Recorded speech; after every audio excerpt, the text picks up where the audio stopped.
So today we're going to dive into a framework that kind of flips the script on how you should think about building a business.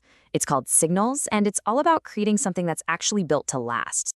You've probably heard a number like this before, and yeah, it's pretty scary. 65%. That means the vast majority of new businesses just don't make it to their 10th birthday. It really makes entrepreneurship feel like this huge gamble where the house almost always wins. But here's a different thought. What if that failure rate isn't some law of the universe? What if most people fail simply because they're playing the wrong game from the very beginning? Well, the framework we're breaking down today says that's exactly the case. And that brings us to the solution, the Signals framework. Think of it as a 7-part roadmap. It's not just about passion and hard work, it's about strategically finding and building a business where the odds are actually stacked in your favor. All right, so the framework is broken into 2 halves. First up, we've got SIGN, and this is all about finding the right opportunity in the first place. Learning how to spot where the real, sustainable money is hiding, often right there in plain sight. The first letter, S, is for speed. And listen, your biggest advantage as an entrepreneur isn't a huge pile of cash. It's how fast you can move. This is the classic OODA loop. Observe what's happening, orient your plan, decide what to do, and then act immediately. The whole goal is to go from an idea to a real-world test in hours, not months. You throw up a landing page, you pre-sell the idea. The mantra here is simple. Sell it first, then build it. Okay, I is for industry selection, and this one is absolutely critical. See, most people chase what we'd call sexy businesses, the kind that get all the headlines. It's this psychological trap, a pull towards glamour. But that's where you find insane competition and sky-high failure rates. The smart play? Find a solvent business. The boring ones, the ones nobody talks about.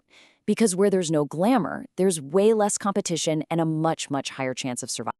And the numbers totally back this up. Just look at the 10-year survival rates. These sexy info businesses, only a 29% chance of making it. Now compare that to a boring old manufacturing or agriculture business, 49%. You almost double your odds just by picking a less glamorous field. The takeaway here is huge. It's not about being sexy. It's about being solvent. G stands for generational transfer, and folks, this is a massive, once-in-a-lifetime opportunity. Right now, every single day, about 10,000 baby boomers are retiring. A lot of them own small, profitable businesses, and that is creating a $7 trillion wave of potential businesses just waiting for new owners. And just to give you an idea of this scale here, get this. 41% of all small businesses in the US are owned by boomers. But here's the real kicker. A staggering 40% of those owners have zero exit plan. None. They've built these great, profitable companies, but have literally no one to hand the keys to. This isn't just a fun fact, it's a giant, flashing sign pointing to a huge market opportunity. And the last letter in our discovery phase is N, for needs-based cash flow. Look, while everyone else is out there chasing the latest cool trend, the real money is quietly moving around in essential services. I mean, think about it. Pretty much 100% of electricians get paid for their work. Meanwhile, something like 90% of actors can't even afford their union dues. You gotta follow the cash, not the headlines. Okay, so you've used SIGN to find a fantastic opportunity. Now what? Well, the second half of the framework, ALS, is all about how you execute and scale that business for real long-term success. The A stands for affluent clients. Now, this might sound a little counterintuitive at first, but it's often way less work to sell to people who have more money. Why? Well, they're less sensitive about price and they're looking for real value, not just a discount. While a lot of the economy is getting squeezed, top earners are now driving more than half of all consumer spending. You just have to go where the money is. So how do you sell to the affluent? You have to get what they actually want. And that's where this rich desire pyramid comes in. At the very bottom, they want scarcity, things that are rare.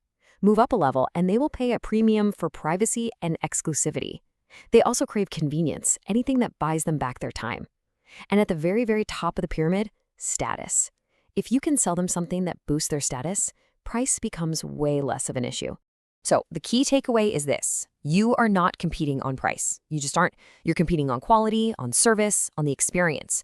So instead of a $99 lawn mowing service, you build a $10,000 commercial landscaping package. Because, as the saying goes, rich clients don't want cheaper. They want better.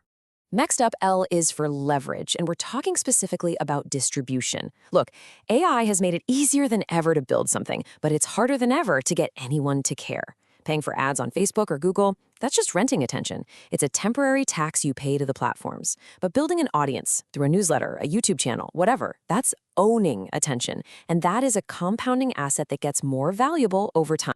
And the final letter S is for systems, but not just any old systems. The key here is to be AI first, not AI eventually. We're not talking about just using ChatGPT to write a few emails. We're talking about architecting your entire business around AI, using it for your sales, for dispatch, for operations. I mean, just imagine an AI agent that can diagnose and solve internal problems without you ever even knowing there was an issue. That's the future. Now, with all this talk about AI and systems and automation, there is one last incredibly important layer that ties this whole thing together. It's the one thing that can't really be automated, and it is quickly becoming your ultimate competitive advantage. You know, in a world that's just addicted to bots and automated replies, the ability to make a real, genuine connection with another person, that's a superpower. It really just comes down to a simple economic principle. The scarcer human touch becomes, the more valuable it gets. As technology takes over all the boring stuff, skills like empathy and connection are going to command a huge premium. So, let's do a quick recap of the entire Signals framework. You move with speed. You pick a solvent industry, not a sexy one. You tap into the generational transfer. You chase needs-based cash flow. You serve affluent clients. You build leverage through your own distribution. And you systemize everything with an AI-first approach. It's a clear checklist for playing the quiet game, but winning it loudly. Because at the end of the day, building a business is about more than just cash flow and exit plans. It's about legacy. So as you're building, ask yourself this one question. Beyond the balance sheet, what story is your business going to tell when you're no longer there to tell it? Because that's what separates just another venture from a true legacy.